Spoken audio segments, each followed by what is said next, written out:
It is the 3rd anniversary of me attending Fantastic Fest and the 20th anniversary of Fantastic Fest being something that exists. I am eager to get into this year. Let's jump into what I'm anticipating on seeing and who I'm anticipating on meeting. Let's go.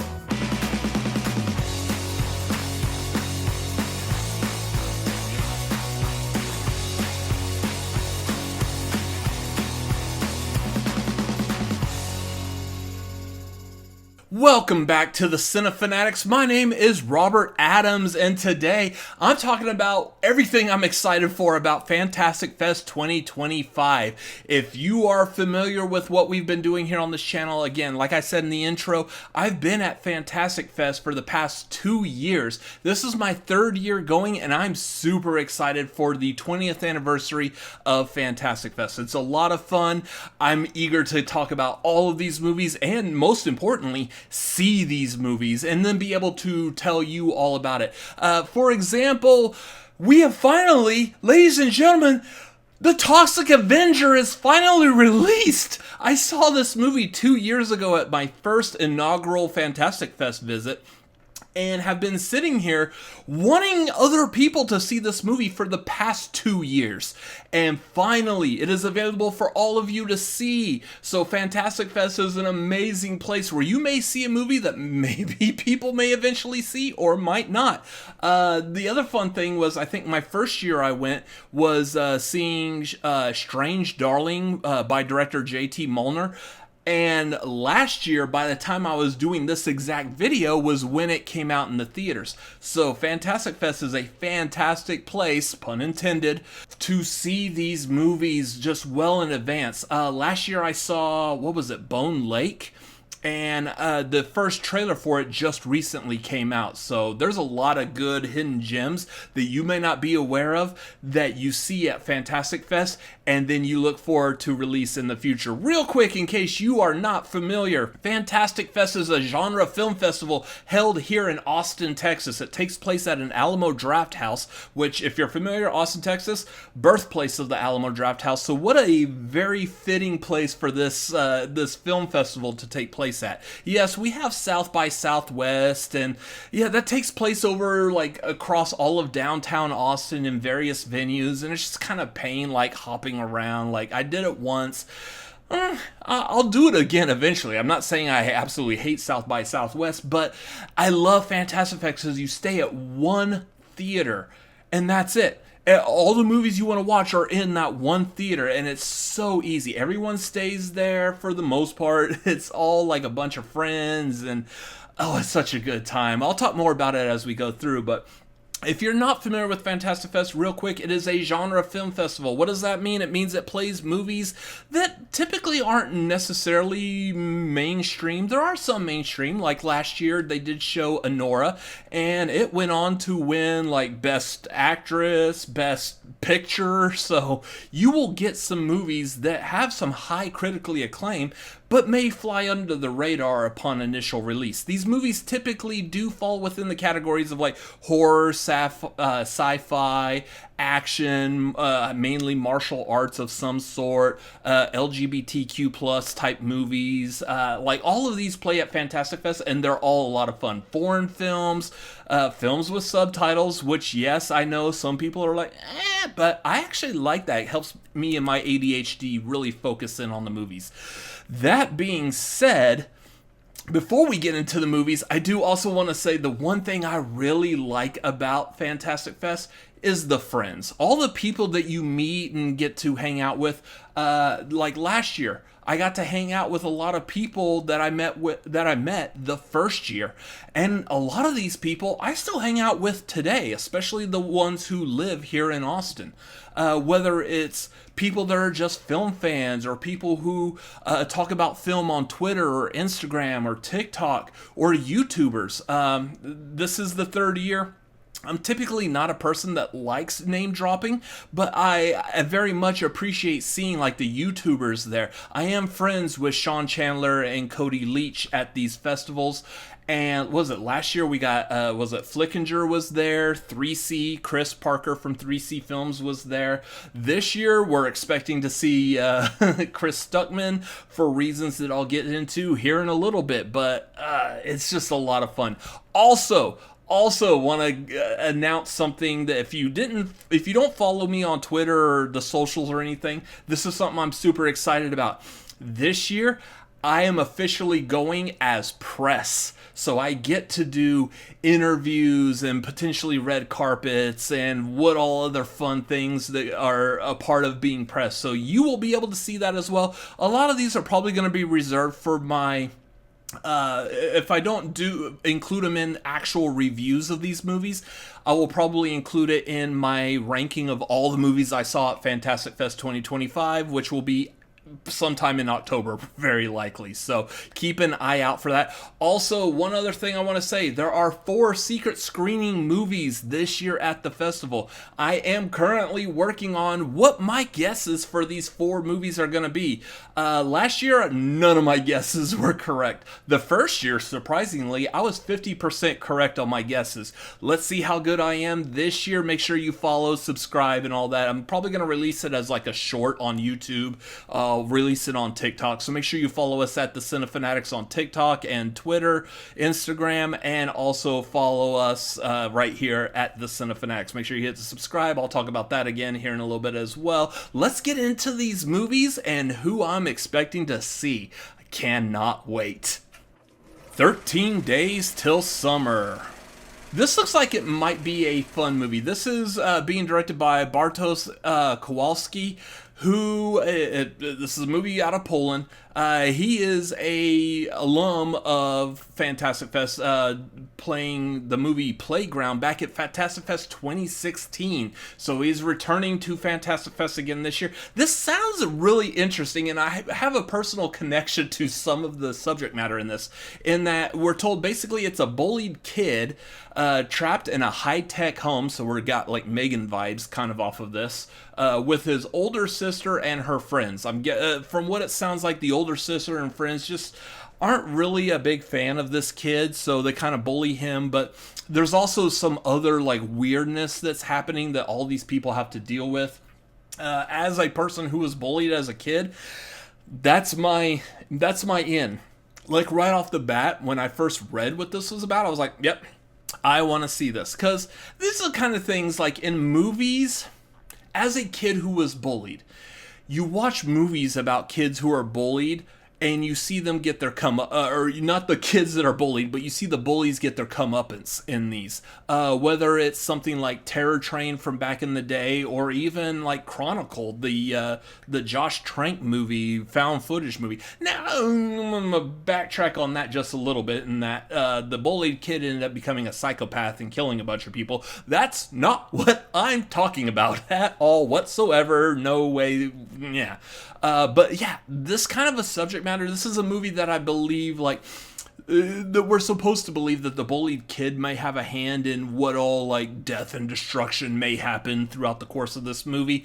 I'm eager to see what that is, because it is fun from a fantasy aspect. It's when it becomes reality that we have to question what's going on. But I'm interested in seeing this movie. I can't wait, so. Apophanics. Apophaniacs.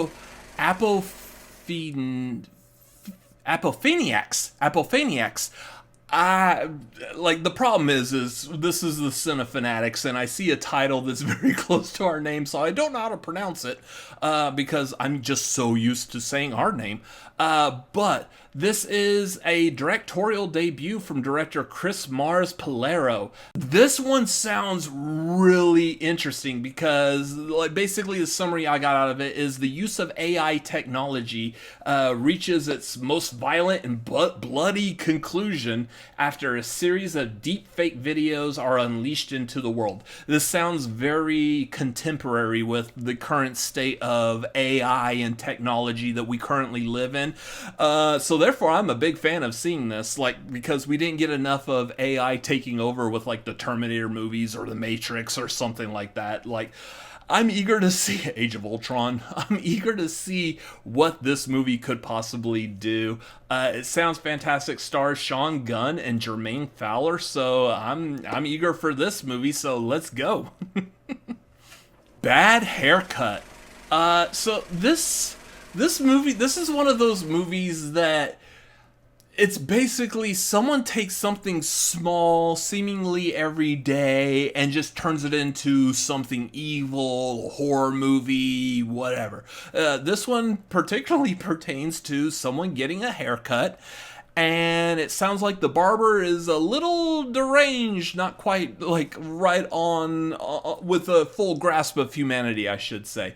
This is being directed by Kyle Missak, and I'm eager to see what this is. These are the kind of like the weird, like little tiny like movies that have like a small subject matter but end up like having a really powerful idea behind it. It's like you're going about your day, whether it's you're eating food or you're picking up food from a drive-through, you're driving to work, you're interacting with a customer or whatever it is. I work customer service, so that's my go-to. But it's just like little things that could spiral out of control that you don't expect and you don't ever think of. And I love that kind of creativity, especially when it comes to horror movies, because anything could be a horror movie in general. I'm filming a YouTube video right now, and this could all of a sudden take a solid like turn or hard right into horror town, and I hope it doesn't, because I got a lot more movies to talk about, but I am eager to see where this could go. Oh, luckily I just got a haircut, so I don't have to worry about it, but we'll see where this goes. Black Phone 2.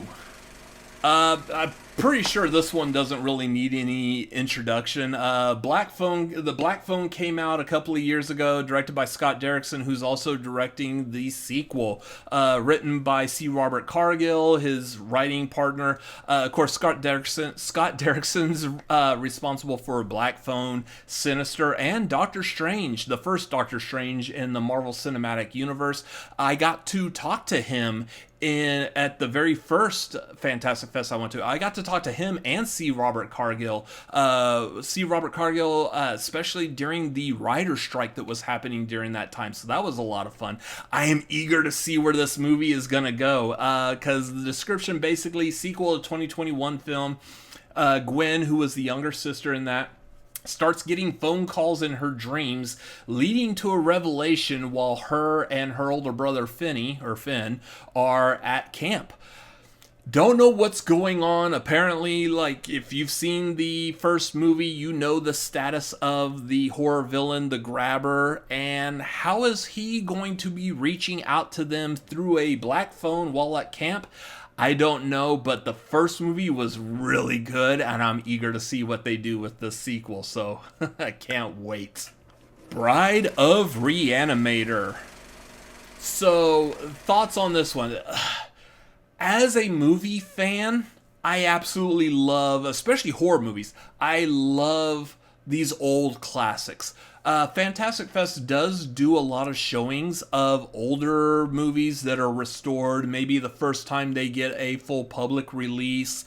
Maybe the first time after a 4K restoration, which is the case with Bride of Reanimator that was originally released in 1990. I am a huge Reanimator fan, especially almost anything that Brian Yuzna has created. If you followed this channel, I was talking about his movie Society a lot when it came to that movie Together that came out this past summer. I love what he does. He does a lot of like gross out body horror, typically teaming up with like Screamin' Mad George and a bunch of other special effects artists to be able to pull off these weird and fantastical like body horror morphs or images, or it's great. If you like all kinds of like weirdness and like skin stretching and of going in different ways, you're gonna love what Brian Yuzna does. I do highly recommend watch Reanimator, because Reanimator is a fantastic ride. Bride of Reanimator amps up everything. So it's going to be great potentially seeing this movie in 4K, and I am actually hoping for an appearance by director Brian Usna and the stars Jeffrey Combs and Barbara Crampton, who I got to meet last year. Don't mind seeing her again this year, so that would be fun. If you're not familiar with the subject matter, it's basically Dr. Herbert West, Dr. Dan Kane discover that they can use Dr. West's reagent to reanimate body parts. Instead of reanimating four full human beings like they did in the first movie, they can now reanimate body parts. And the idea behind this is being able to rebuild Dr. Kane's ex-girlfriend because she died. So being able to bring her back to life and form her into a, like, the whole idea is basically parodying Bride of Frankenstein. So being able to do that again, it's going to be a lot of fun. I've seen this movie multiple times, and I would love to see it on the big screen because I never have. Especially in a 4K restoration with the actors being there, it sounds like it's going to be a good time. Typically, again, as a movie fan, I would love to see all these movies in a theater. My favorite movie, that being Shawshank Redemption, never saw it in a theater. But at a festival like this, especially running a YouTube channel, you don't necessarily want to hear about these older movies. You want to hear my thoughts, feelings, and opinions about the new movies that come out. But this one, I feel like this is going to be the one time I might actually take a trip and go watch a movie I've already seen before. This one's for me, and me personally, I'm happy with it. I can't wait. Bulk. This is going to be interesting. Bulk is directed by Ben Wheatley, who also has another movie that is coming out this year called Normal. Ben Wheatley also directed Free Fire back in 2017, which I don't know if y'all saw it, but it was very popular on the indie circuit, and especially at the Alamo Draft Houses here in Austin. I couldn't go to any of them here without seeing some kind of ad, poster, cutout, or like almost the entire theater decorated to celebrate Free Fire. So I am looking forward to see what this movie is about, with the exception that it does sound a little weird. Those of y'all who might be familiar, I deal with like really bad ADHD, so you might notice like in my videos I'm trying to talk about something and then I go and talk about something over here, and hopefully I bring it back to whatever the main topic was, like I'm kind of doing right now, talking about the ADHD. But I'm saying that because I'm about to describe this movie for you, and if you're anyone like me, you're like, whoo, this is gonna be a fun ride and a challenge. This movie basically is a scientist's string theory, which, okay, you already got me over here. A scientist's string theory experiment goes wrong when his brain explodes. Corey Harlan must find him and the brain's core in a mysterious house where doors lead to other worlds guided by the dimensional being Aklama. Sure. I'll watch that, I guess. It sounds off the wall. It sounds like I'm going to probably really need to like lock in and focus on this movie, and we'll see if I actually understand it. Again, make sure you follow us, for my my ranking of all the movies I see at Fantastic Fest. If I get a chance to see this, we'll see where it lands. So we'll see. Camp. This is directed by Avalon Fast, who also directed 2022's Honeycomb. This actually does sound kind of interesting. I like movies that just take place at camp because you already have a natural setting for everyone to be stuck out in the middle of nowhere with no like cell phone signal. It's an easy excuse. No way to contact emergency services. No way of reaching out to another. You're isolated within this one little area, and that always makes for a good movie. It's the reason why Friday the 13th is such a successful franchise, why I love the sleepaway camp movies, even the second and third one that aren't that great. They're not as good as the first, but I do like movies that take place at a campsite kind of idea. This one says Emily, who's been through trauma, is sent to be a counselor at a summer camp that seems like it's one of those like Christian, religious, almost like at some points, some of the descriptions I've seen sound like it's one of those like gay conversion camps, like, oh, you got a demon in you, you should be straight. It sounds like one of those kind of type of camps. But the kicker is it's seemingly run by witches who drink, smoke, fornicate, whatever you're expecting the camp counselors at a camp to do in a horror movie. Yeah, they're doing that. So, of course, that sounds like a good time. We can never get enough of those. Like, there's a whole entire franchise of Friday the 13th that basically is that. Yeah, what's one more? Coyotes.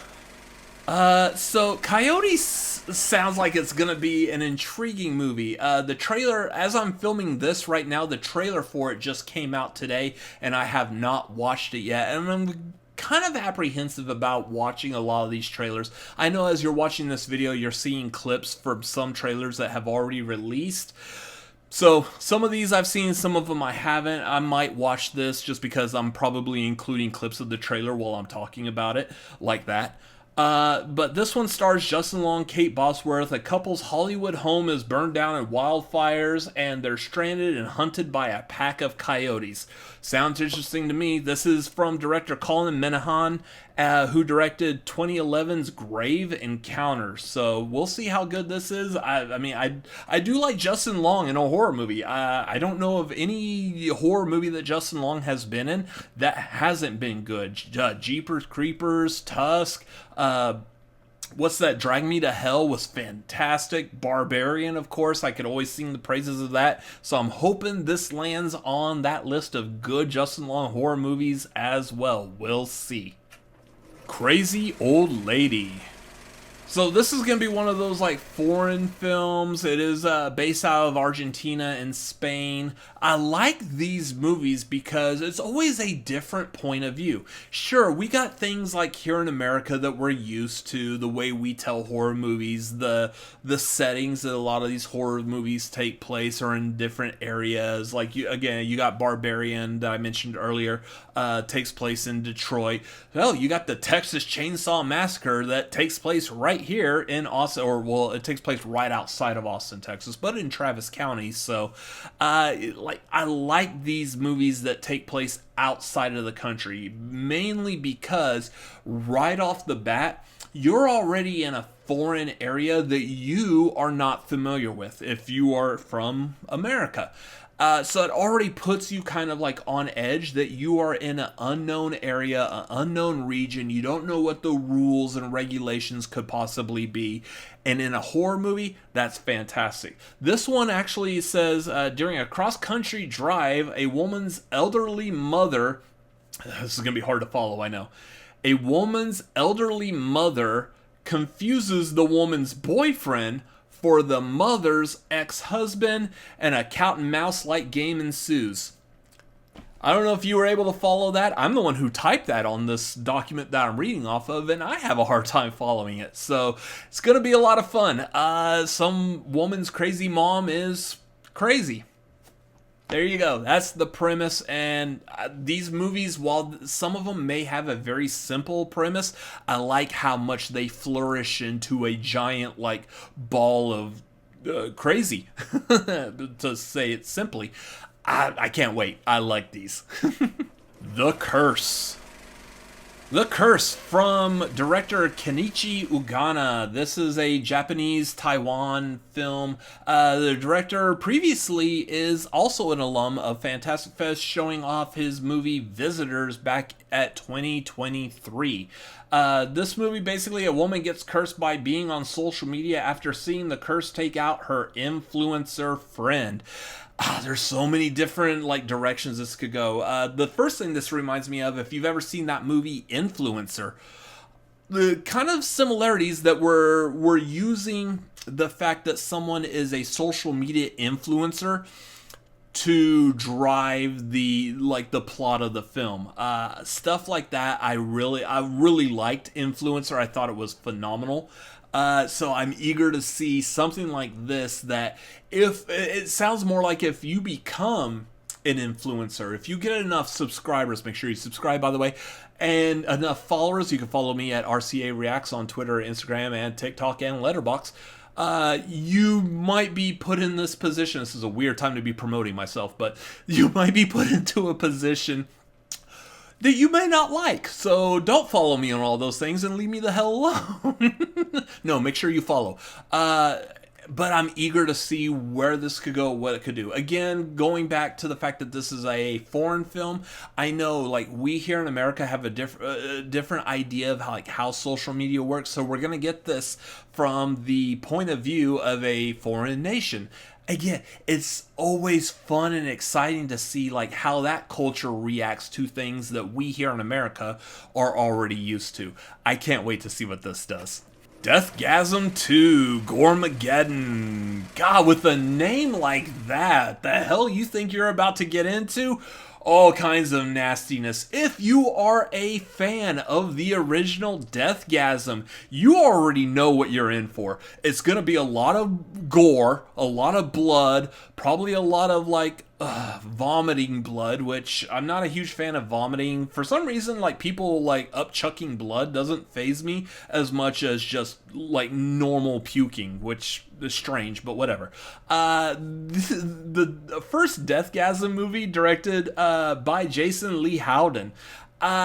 It's crazy. It's bonkers. If you haven't seen it, make sure go see it like as soon as you can. It is off the wall. It is crazy. The acting in it is phenomenal, even though it feels like it's a low budget cheap movie and that the acting shouldn't be as good, but the acting quality I feel fits with the nature of the movie. There's so many scenes in the first Deathgasm movie that I absolutely like. And especially it's because of the way that people act. Like, yep, that's the way it goes. Like that kind of an acting style. It happens multiple points within that movie, and it's just so much fun. Especially if you are also a fan of like metal music, death metal, type of thing. Weird thing to do on a video, but okay. It's a lot of fun. I'm eager to see where this is gonna go because the crazy off-the-wall zaniness of the first movie, how are you gonna top that? Well, we're about to find out. Jason Lee Howden, if you're not familiar, again, directed 2015's Deathgasm, also known for 2019's Guns Akimbo, which I had a lot of fun with that movie. What else has he got? Yeah, so this movie is Brody resurrects dead bandmates to win a battle of the bands, but has to fight through a zombie horde. Yeah, I'll watch that. Deathstalker. I don't know if you could say that title with any other, like, just hard, like, the way you say it, the emphasis on it. Deathstalker. This is a remake of a 1983 movie. It's being directed, like, actually I'm going to hold off on the director for a minute. This is a movie that is basically playing off of like the old like Barbarian. It's very, very similar to like Conan the Barbarian. Of course, when the original movie came out in 1983, you had interest in that kind of a subject matter. So making another movie like this was great.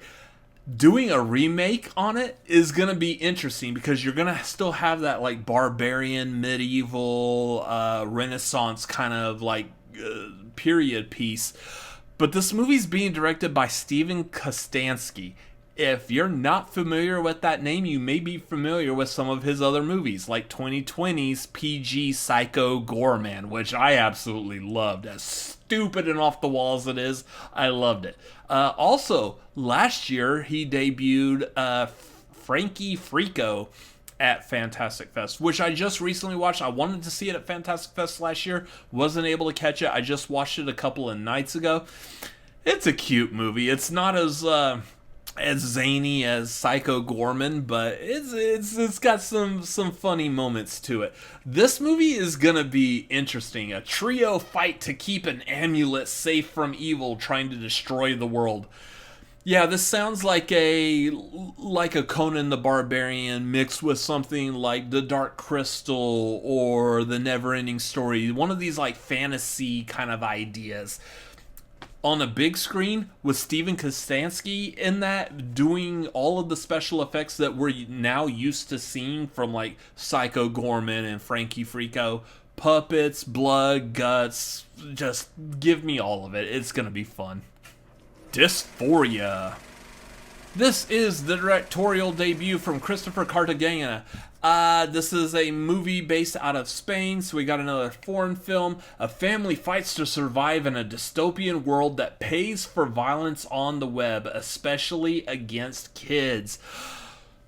Yeah, I don't feel okay saying that I want to see this, but I do want to see this. The premise of this movie does kind of remind me a lot of Untraceable with Diane Lane. That movie was basically kind of a Saw on the internet, where a serial killer would put people in Saw-like traps that would get increasingly more violent as it's broadcast on the internet and as more and more viewers are watching. So this kind of thing I kind of like, because it's using the internet and people's own nature of wanting to see death, destruction, carnage and stuff.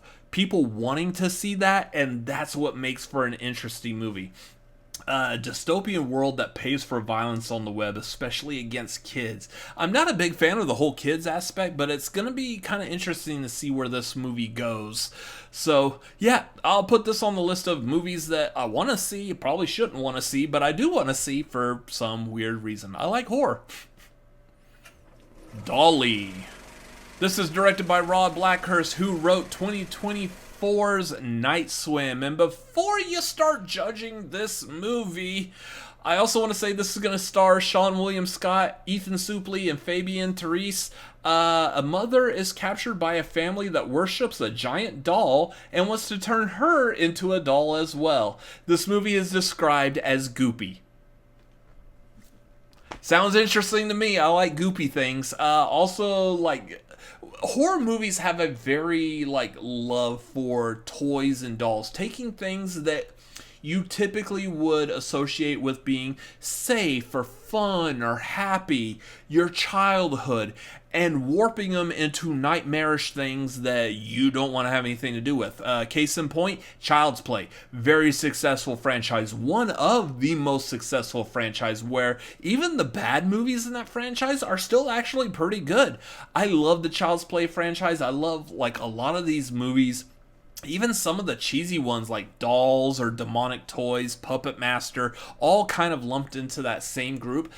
And a lot of these, while they may be cheap, they may be indie, they're still a lot of fun to watch. So hopefully this may be a movie that also caters to that kind of a fan base, because I want to be eager and excited to watch this. The fact that you have Ethan Suplee and Stifler in this movie, that's going to be crazy. I can't wait to see what they bring to this, so here's hoping. Find Your Friends. This is the directorial debut from director Isabel Paxad. This movie stars a bunch of, like, what it sounds like a bunch of, like, Gen Z type of actresses, including Bella Thorne, who's the only name I recognize just briefly looking at the cast list. Bella Thorne, obviously from the Babysitter movies on Netflix. A group of women go to Joshua Tree to party, but the locals do not like them and how they behave. You've got, like, so many different horror movies are very similar to that. Right off the bat, the first thing that reminds me of is An American Werewolf in London, where the two guys are backpacking across the moors and stop in a bar where the locals tell them, like, hey, just stick to the roads, stay off the moors. Like, that kind of thing where the locals know what's going on. Maybe even to the extreme levels of the Hostel movies, where, again, some of the locals were in on what was going on as far as kidnapping the people who are visiting Slovenia and putting them into the hostel, the hunty club thing setting in those movies. So I'm kind of interested to see where this one could potentially go. people traveling and on vacation make for really good horror movies, because I have all kinds of anxiety when I travel and I'm away from home. I like my bedroom. I like it here. This is cozy. This is comfy. That's my bed. I spend a lot of time in that bed. It's so much fun. So getting away, breaking out of your shell and getting away from the norm is something I'm very interested in seeing, as long as I'm seeing it and not actually experiencing it myself. Haunted Heist. This is also a directorial debut by Errolowl, better known as Rod Williams, TSA. We handle shit. I love this. It's basically, what are they saying? It's friends reunite at a haunted house to steal an antique inside. Interesting. This is another one of those. It is a black comedy movie, and even though I may not be the demographic for this movie, I do enjoy them. They're a lot of fun, and especially with the cast list on this, besides Errolowl not only directing but also starring, you also have Tiffany Haddish, who I'm a huge fan of, and King Batch, again, from those babysitter movies with Bella Thorne over on Netflix. Not a huge fan of him from those movies. I found his character to be annoying. Hopefully he's not that bad in this one.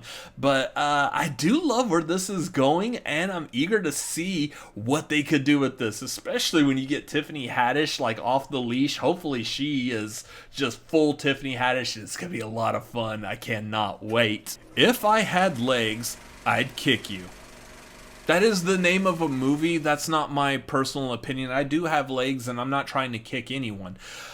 That being said, I don't know why what that title actually refers to, given the description of the movie, which is described as a woman dealing with her life crashing down on her, plus she has an abusive therapist. Now, this is where the movie's going to get interesting.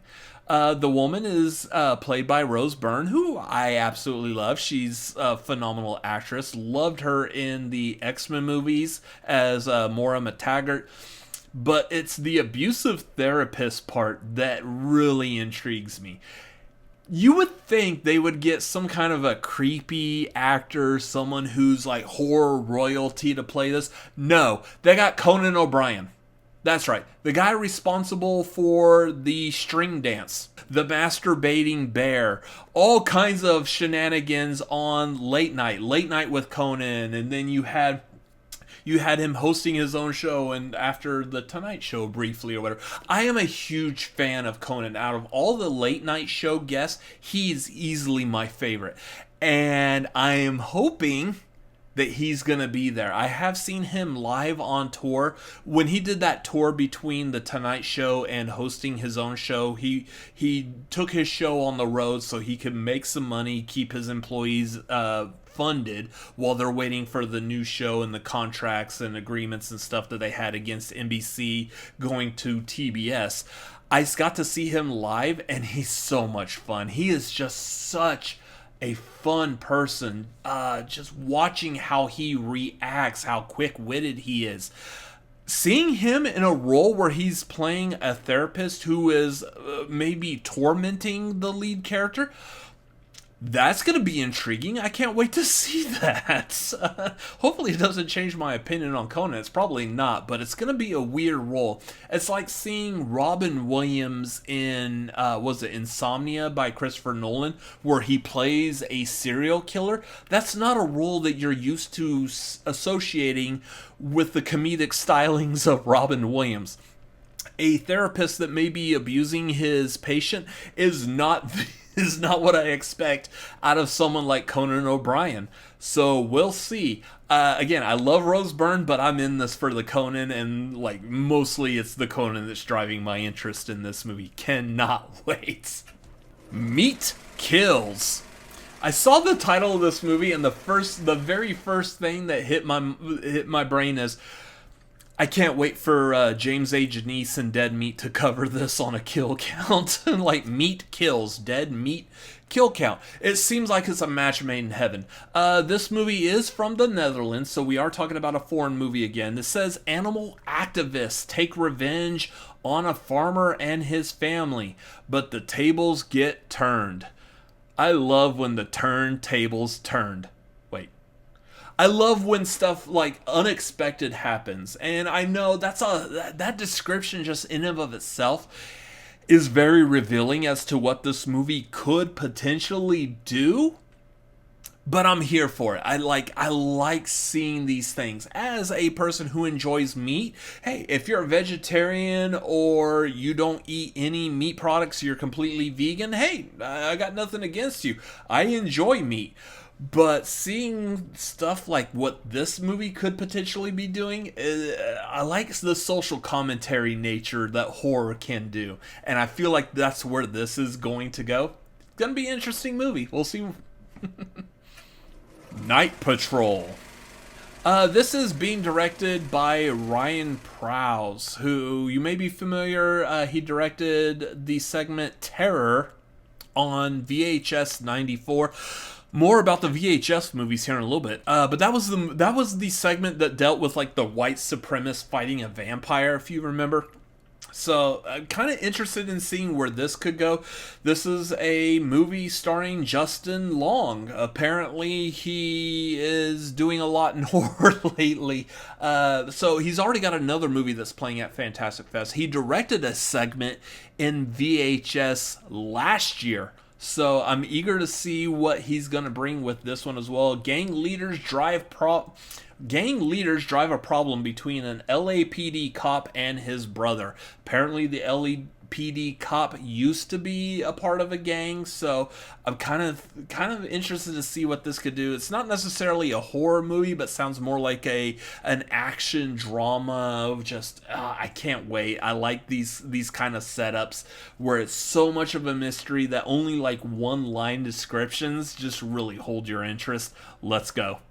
Real quick before I get into the next movie, I'd like to take this opportunity to make sure you are aware of the YouTube things. Make sure you drop down below. Let me know your thoughts, feelings, opinions. Are you going to Fantastic Fest? Make sure you come find me. I'm going to be there out in front. I'm eager to talk to anyone. I want to hear your opinions. What are you seeing? What are you eager to see? Let me know. Come say hi. I'm not apprehensive against that at all. But here on YouTube, make sure you hit that subscribe button, hit that like if you like this video. I mean, that's what you're supposed to do. And make sure you subscribe. Follow us at The Cinefanatics on Twitter, Instagram, TikTok. You can follow me personally at RCA Reacts on Twitter, Instagram, TikTok, Letterboxd. Also, youtube.com/@RCA Reacts. Let's get back into the movies that I'm anxious to talk about. Obsession. Let's see, a man wishes for his crush to fall in love with him, but she becomes obsessed. Well, isn't that a problem that we all wish we had? No, not at all. I mean, this sounds like a soap opera kind of drama, but knowing that this is going to have like a horror kind of angle to it, I can't wait.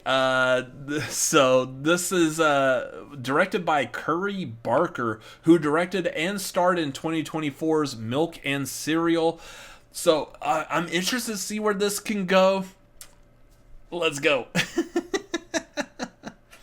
The Piano Accident. This is the latest from director Quentin Dupieux. If you are not familiar with that name, you absolutely should be.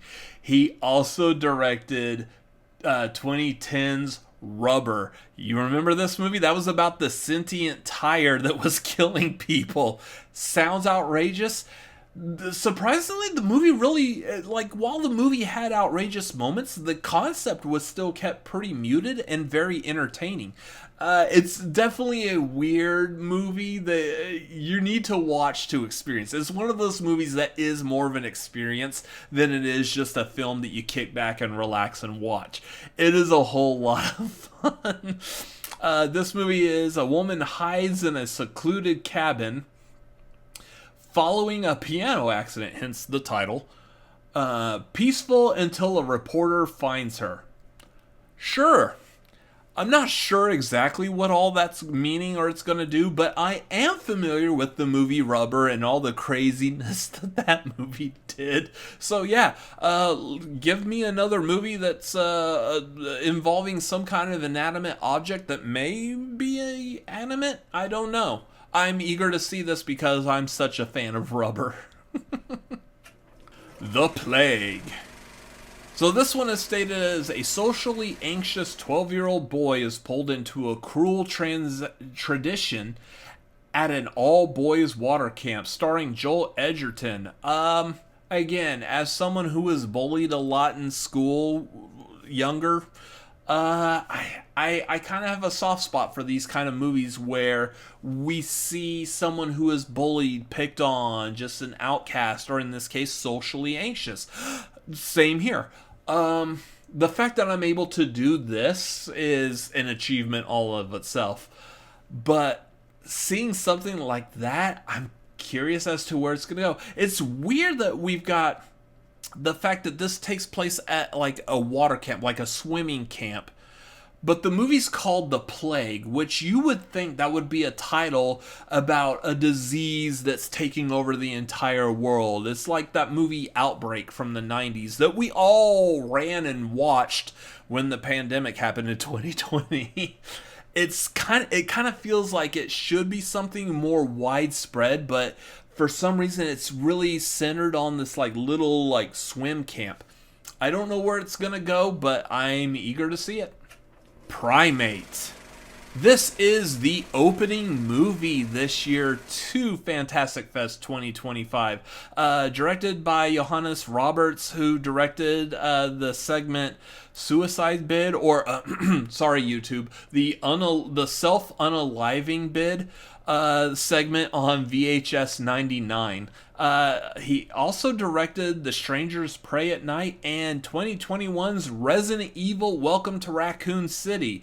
All that being said, this movie is described as home from college. Lucy reunites with family, including her pet chimp, Ben. Ben contracts rabies during a pool party and turns aggressive. Lucy and friends barricade in the pool, devising ways to survive the vicious chimp. Speaking of Outbreak, that's where this seemingly is going to go. I don't know too much more. Like, that sounds like a very simple plot that you just got monkey is diseased and could bite people and therefore kill them by transferring rabies and whatnot.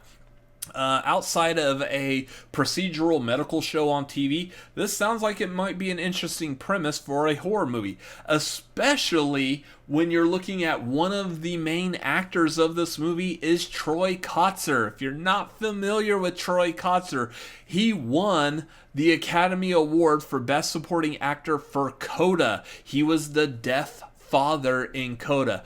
I'm hoping, I am crossing fingers that he is going to physically be there to meet at Fantastic Fest, because I loved his performance in Coda. He also had a guest role in Scrubs, the TV show, which, if y'all don't know, that's probably my favorite TV show sitcom of all time. I loved his role in that show. I loved him in Coda. I would love to meet him in person. I feel like this is more of, I just want to see more of Troy Kotsur than I want to see of the movie itself, especially because I'm not that big of a monkey guy. I'm not a big fan of monkey movies. Like the reimagining remakes of Planet of the Apes, those have been okay, but generally monkey movies just, they don't impress me. I'm not a King Kong fan. I like Godzilla, so therefore, but Troy Kotsur, I'm a huge fan of, and I can't wait to watch this movie. The Restoration at Grayson Manor. This is going to be a very intriguing... The plot for this movie is completely off the wall. Before I get into that, I do want to say this is directed by Glenn McQuaid, who directed the segment from the original VHS, Tuesday the 17th. This movie stars Chris Colfer, which you may remember from Glee, and Alice Krige, who, for me, I remember her predominantly from Star Trek First Contact as the Borg Queen. This movie, so this is one of the movies that's going to lean into the LGBTQ side of it. Chris Colfer plays a gay playboy who loses his hands and has to be cared for his mother, who disapproves of his lifestyle. Apparently, she replaces his hands with these mechanical hands that kind of have a mind of its own, or she may be controlling them. whatever. She's trying to lead him to do what she wants and does not like the fact that he's gay and seeing other men. This is going to be interesting to see how this plays out, because you've got like the social part of it, while you also have like that tormented person being tormented by the mother, kind of like Carrie, where you got like that super ultra strict religious mom. Like that kind of plays into this. I'm getting strong Carrie vibes off of this, so I'm eager to see where this could go. Shelby Oaks. Hi, so my name's Robert Adams. I'm a YouTuber that is talking about movies and reviewing movies on YouTube. You know who else does that? Well, you've got plenty of other people that I've already mentioned, like Sean Chandler, Cody Leach, Flickinger, you've got Chris Parker, 3C, you've got Dan Murrell, John Roca, you've got plenty of people who do this. But one of the biggest names in the business right now is Chris Stuckman. This is his directorial debut as a fellow YouTuber in the movie YouTube space. I am super anxious for this. One, because I would eventually like to make a movie myself. I have plenty of ideas. I know Fantastic Fest has pitch a movie plot. And I believe, if I remember correctly, I will be correcting this in a future video if I'm wrong, but if I remember correctly, this was a movie idea that Chris Stuckman pitched at Fantastic Fest and then managed to get funding, predominantly helped by Mike Flanagan, who's also a Fantastic Fest regular. If you're not familiar with Mike Flanagan, what are you doing in your life?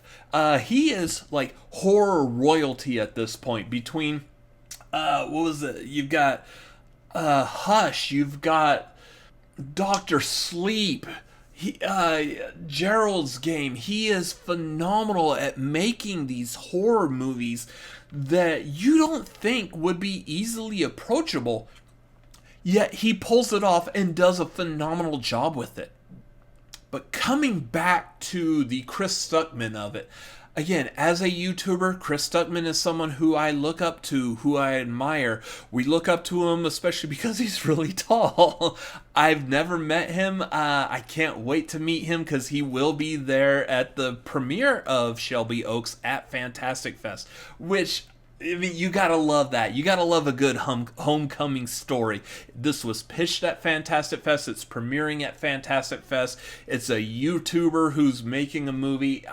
You gotta admire that. So I cannot wait to see what he is presenting for us. And we're all going to review it and comment on it like a YouTuber who's reviewing a movie. He's not going to escape a scathing review if the movie's not good. But as someone who reviews movies, I have faith in him and I cannot wait. Real quick, Shelby Oaks is described as a woman's obsessive search for her missing sister leads her into a terrifying mystery at the hands of an unknown evil. I'm sold. Sisu, Road to Revenge. Yep, there's a sequel to Sisu, the movie that I feel like did very well critically, but I don't imagine a whole lot of people saw this. It basically is like John Wick, but like out in the middle of nowhere, like in this desert location. This man is just getting revenge on all these, like, if I remember correctly, I want to say it's like German soldiers or so. So basically it's saying the man returns to move his family's home, but is discovered by a soldier who originally killed his family and wants to finish the job. This head soldier is being played by Stephen Lang, who is known as the head villain from Avatar. So that makes sense. I would love to see what he's going to bring to the Sisu world, the Sisu franchise now as it is. It's going to be a whole lot of fun. Theater is Dead. Theater is Dead is described as Sheltered Willow auditions for mysterious director Matthew's play. Well, just creepy names we got right off the bat. A Greek tragedy adaptation. Enthralled, she ignores dangers and undergoes self-discovery as the lead under his tutelage. Sure. As someone who grew up with theater like in grade school, and I do appreciate a good theatrical performance from time to time if I can afford it and it comes anywhere near like Austin, Texas. I'm eager to see what this could bring to the table. Like, these are the kinds of movies that play at Fantastic Fest that you're not that familiar with, you don't know too much about it, you just go to it based off of, like, say, the premise and the title, the director, maybe an actor, and then you get surprised by how well it is. My first year going to Fantastic Fest, my two favorite movies from that year were not movies I had on my radar at all. Like, I was not anticipating them. They weren't a part of like any kind of a video or like, what movies are you looking forward to seeing before Fantastic Fest? They weren't on that list, I feel like I believe. But they ended up being some of my favorites. Last year, Anora was my favorite. It was on my radar because it was a more mainstream movie. I already knew what like the plot was going into it, but I did not know how fun of a ride that movie was going to be. Theater is Dead sounds like it could be in the vein of all of that. Just a movie that would like fly under the radar, but might end up being something magical, and you're just eager to see what it does. As a person who loves theater and movies, I'm here for it. VHS Halloween. You know, if it's Halloween, it must be VHS. I know that's a term that was typically used by Saw for a while, but like, these movies happen every year at Fantastic Fest now. The past 2 years that I've been, there have been like 2 VHS movies. Every year there's a VHS movie, and it usually is weird because it plays later in the night to amp up the spooky nature of these movies. They are typically found footage, so you get a lot of shaky cam and stuff. It's kind of a hard movie to take in after you've been watching movies all day. You've been in the heat of Austin, Texas, still kind of off of summer, so it is pretty hot and humid still while we're all standing outside. And then you're also eating junk. Some of you may be imbibing alcohol while you're at the Alamo Drafthouse. And so these movies can get kind of hard to take in under those circumstances. This year, the theme is these are all a collection of short movies that have a Halloween theme to them. Surprisingly, that hasn't happened yet. We've gone to outer space before we've actually tackled Halloween type of themes in the VHS world. So eager to see what they bring to it this time. I don't know like really any of the directors that are a part of this movie. This will be something that I will probably speak more about after seeing the movie in the ranking of the Fantastic Fest 2025 film. So again, subscribe and follow so you can see that when that comes out. Let's move on. Vicious, directed by Brian Bertino, who directed 2008's The Strangers. This movie stars Dakota Fanning as a woman who receives a box that causes her to perform a mysterious ritual. That is all I've got down for this movie. It's not much, but like mystery box movies can get pretty interesting. I know there's like a couple of them, like The Box, where it's like a couple opens the box and like pushes a button that may grant all of their wishes, but if they do that, someone else will die somewhere else in the world. Intriguing concept. So mystery box movies work very well in a horror context. Dakota Fanning, would love to see what she brings to the table on this. She is a phenomenal actress that we've seen as a kid with like Man on Fire, growing up. I want to see what she brings to this. It's an interesting idea. I cannot wait. The Vial. This is a movie that is a co-production from the USA and the UAE, directed by Majid Al-Ansari, who previously brought his movie Zinzana, also known as Rattle the Cage, to Fantastic Fest 2015. So he is returning with this movie about a man who has two wives who aren't getting along with each other. No, this is not a 90s Jerry Springer episode. This is a movie that is playing at Fantastic Fest 2025.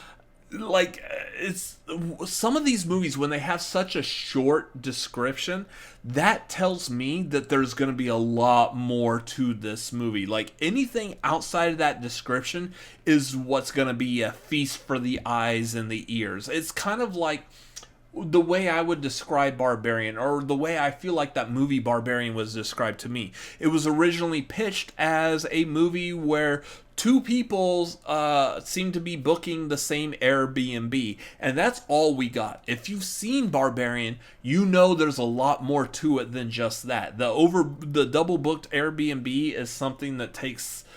That's like maybe the first like 15, 20 minutes of the movie, and then from then on, we are in a completely different world, and that's what I like about these movies that are mysterious horror with short descriptions. I'm expecting a whole lot from a whole little. That's what she said. And the final movie, Whistle, directed by Corin Hardy, who directed 2018's The Nun, a part of the Conjuring franchise. This is a movie that's a product of Canada and Ireland, starring Daphne Keane, X-23 from Logan and Deadpool and Wolverine, about high school students get chased by death after blowing an ancient Aztec whistle. Again, this is a weird off-the-wall premise. This is the closing movie not only of this list that I'm making right now, but also of Fantastic Fest. So closing movies, I feel like the past 2 years have been kind of hit or miss with me. The first year the closing movie was totally killer, and last year the closing movie was Mr. Crockett. So they're pretty decent in of itself, but I'm eager to see what this could potentially bring. I like the premise of something ancient, evil, bringing a curse or some kind of a plague to modern day terms, and we'll see how that goes. That is all the movies I'm anticipating to see at Fantastic Fest 2025. As with the previous years, I've done these lists where I'm looking at movies that I want to see that sound interesting, and there's a very solid chance I'm not going to get to see all of them. That being said, as of this recording right now, they have officially released the schedule, and I've already gone through and started planning what movies I want to see at what times when the tickets become available to select those specific movies under your badge. I know what movies I'm shooting for, which ones I'm looking for, so there's a very good chance a lot of these movies I just talked about, I'm probably not going to get an opportunity to see, but we'll see how that turns out. Last year I made a list of movies I anticipate. I think I talked about like 30-something movies, and I only got to see like 20-something, and out of that 20-something, I think there were like 2 or 3 that were not on my anticipated list just because I had nothing else to do at that time. I couldn't get to the movie I wanted to see, so I switched up and went to go see another movie, and that's included in my rankings. So that's likely going to happen this year as well. Again, there's 4 secret screening movies. I will be making a video like trying to guess what 4 secret screening movies I believe are going to play at Fantastic Fest this year. And again, as I said earlier, I am going this year as press, so I'm going to be able to potentially interview and talk to people on a red carpet. What I'm looking forward to, like celebrities I'm hoping to see or meet: Sean Gunn, Jermaine Fowler from Apo Fanatics, you got Frankie Ray from Bad Haircut, Ethan Hawke from Black Phone 2, which as of right now, I've also received the email explaining like all the schedules for the red carpets. They are doing a red carpet for Black Phone 2, but Ethan Hawke currently is not listed as being there, so here's hoping. Bride of Reanimator, I'm hoping to see Jeffrey Combs, and again, Barbara Crampton. Loved meeting her last year. Wouldn't mind seeing her and talking to her again this year. You got Coyotes, Justin Long, Kate Bosworth, Dolly, Sean William Scott, Ethan Suplee, Tiffany Haddish, King Batch, Rose Byrne, Conan O'Brien, Justin Long again, Joel Edgerton, Troy Kotzer, Chris Colfer, Alice Krieg, Keith David, who is a part of Shelby Oaks, Sisu, you got Stephen Lang and Richard Brake, who is again another horror royalty person. Shane West for theater is dead. Dakota Fanning from Vicious and Daphne Keane from Whistle, which again, as of right now, Daphne Keane is not a part of the list of celebrities who are going to be there for the red carpet premiere of Whistle. So here's hoping that's changed. I did get the email that said that these are all subject to change, so maybe she might become available and show up after all. So this is going to be a lot of fun. I'm looking forward to this year. So much fun. I've made a lot more friends like on social media, so I'm eager to see like more people to be a part of the friend group that I typically hang out with, getting to see all my Fantastic Fest friends again. I cannot wait. It's so much fun. So that being said, that's gonna be it. That's what I'm anticipating this year. Let me know your thoughts, feelings, and opinions down below in the comments. What are you looking forward to? Are you looking forward to a movie that I did not mention? Let me know that down below in the comments. And again, if you see me at Fantastic Fest, come say hi. Let me know that you watched these videos. I like feedback. I like meeting people. So make sure you come say hi, what's up, whatever. Come hang out. Let me know what your thoughts, what you recommend, what you've seen already, all kinds of fun things at Fantastic Fest. It's such a blast. Again, this is my third year going and I cannot wait. That's going to do it for this video. We'll catch you on the next one. Bye-bye.